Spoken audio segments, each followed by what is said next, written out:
You have to be a little crazy to win. It may sound strange at first, because being crazy usually sounds like ignoring reality, making reckless decisions, or refusing to see obvious limits. But that is not really what this means. Not because success requires you to ignore reality, but because almost every unusual path looks unrealistic before there is enough proof to justify it. Most people make decisions based on what already exists. They look at the odds, the risks, the failures, the safer option, and ask whether something is reasonable. But ambitious people often have to make a different kind of decision. They have to keep moving while the evidence is still incomplete. That can look obsessive. It can look naive. Sometimes it can even look delusional. And maybe that is the uncomfortable part nobody talks about enough. Before success becomes visible, belief can look very similar to foolishness from the outside. People rarely applaud the years when nothing is working. They usually understand the vision only after there is something to point at. This video is about that uncomfortable period when you believe in something, but there is still nothing around you that proves you are right. About why some people are willing to move forward despite their doubts, why they're willing to risk embarrassment, and why they are ready to push past all the reasons telling them to stop, just to find out what they might actually be capable of. Because sometimes winning does require a little craziness. Not the kind that ignores every limit. The kind that refuses to accept every limit before testing it. Welcome to the glitch cult, where we question whether being realistic is always wisdom, or sometimes just fear that learned how to sound reasonable.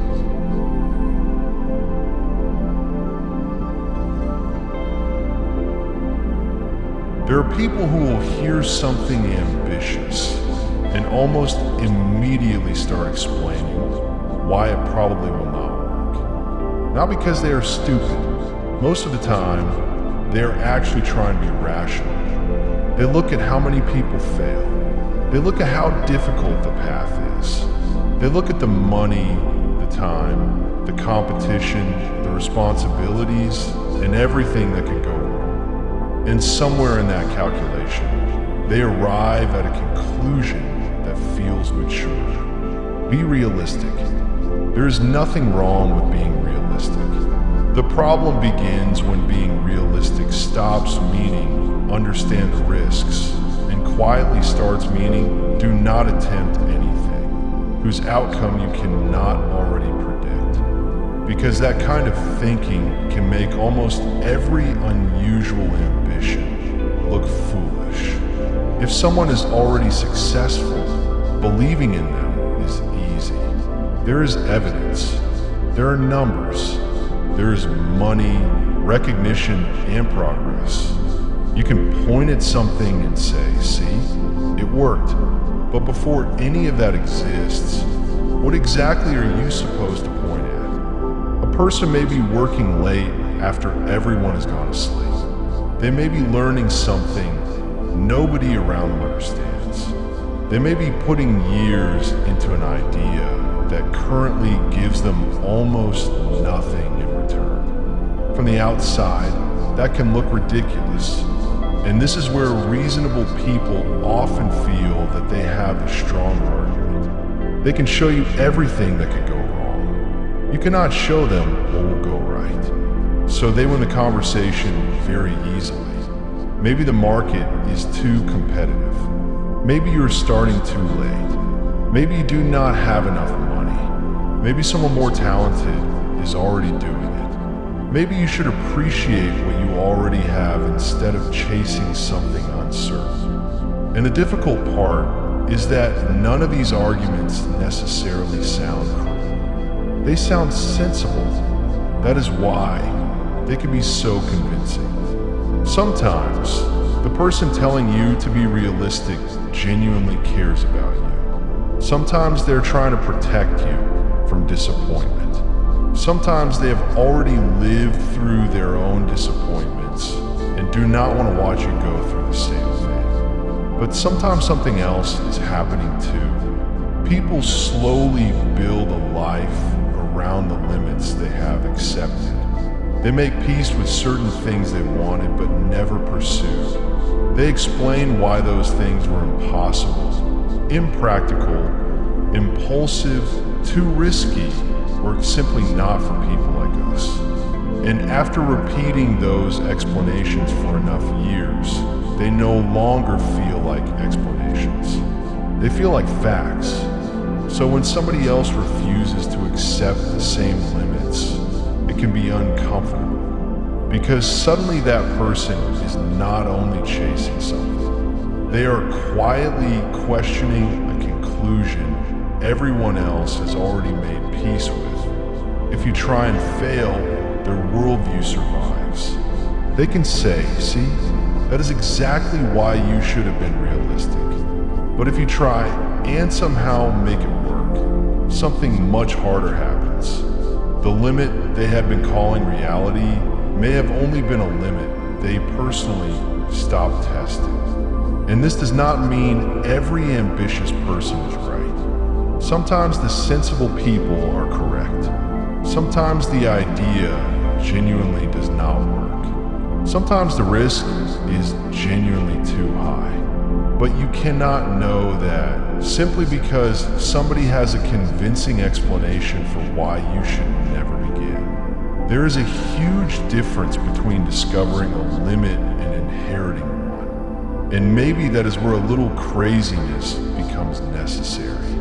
Because if every important decision in your life has to make perfect sense to people who have already chosen a safer version of theirs, you may spend your entire life becoming extremely good at explaining why you never gave yourself a chance.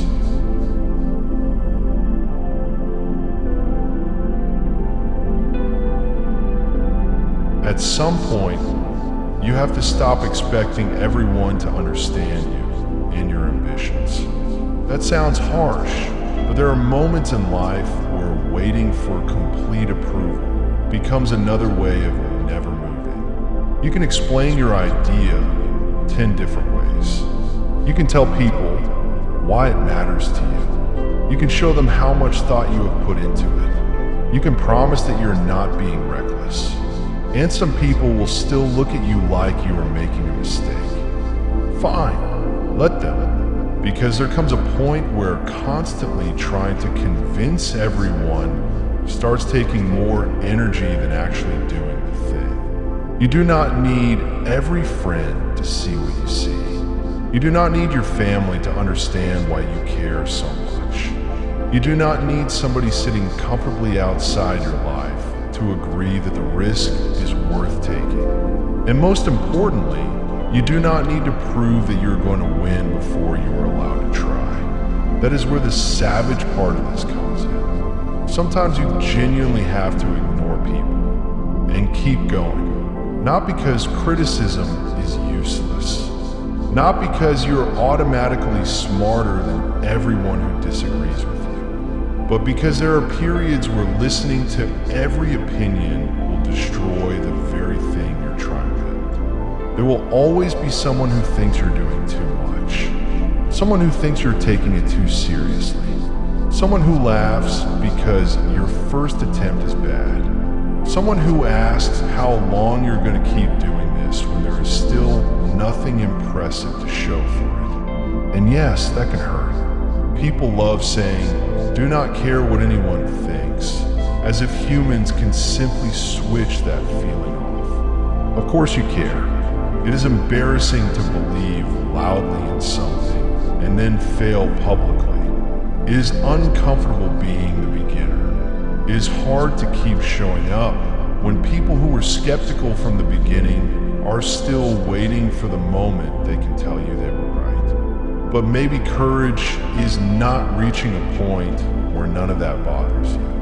Maybe it is being bothered by it and continuing anyway. Because sometimes the only way to find out what you are capable of is to survive a period where you do not look impressive at all. You may look obsessed. You may look unrealistic.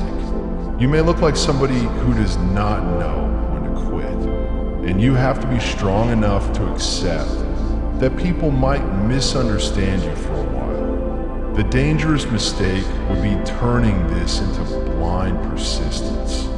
There is nothing powerful about repeating the same thing forever while refusing to learn. Keep listening to reality. Admit when you were wrong. Walk away if the evidence eventually gives you a real reason to walk away. But let reality be the thing that gives you that answer.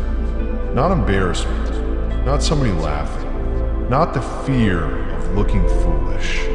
Not the fact that the people around you cannot imagine the life you are trying to create. There is something deeply freeing about reaching the point where you stop asking, will everyone think this makes sense? And start asking, do I care enough about this to find out for myself? Maybe you will make it. Maybe you will not. Nobody can promise you that. But if you're going to give up something that genuinely matters to you, at least let it happen after you have tested your ability, tested your idea, learned what you needed to learn, and given yourself an honest chance.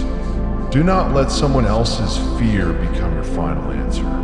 Sometimes you have to be unreasonable. Sometimes you have to look a little crazy. Sometimes you have to keep moving while people are still telling you to stop.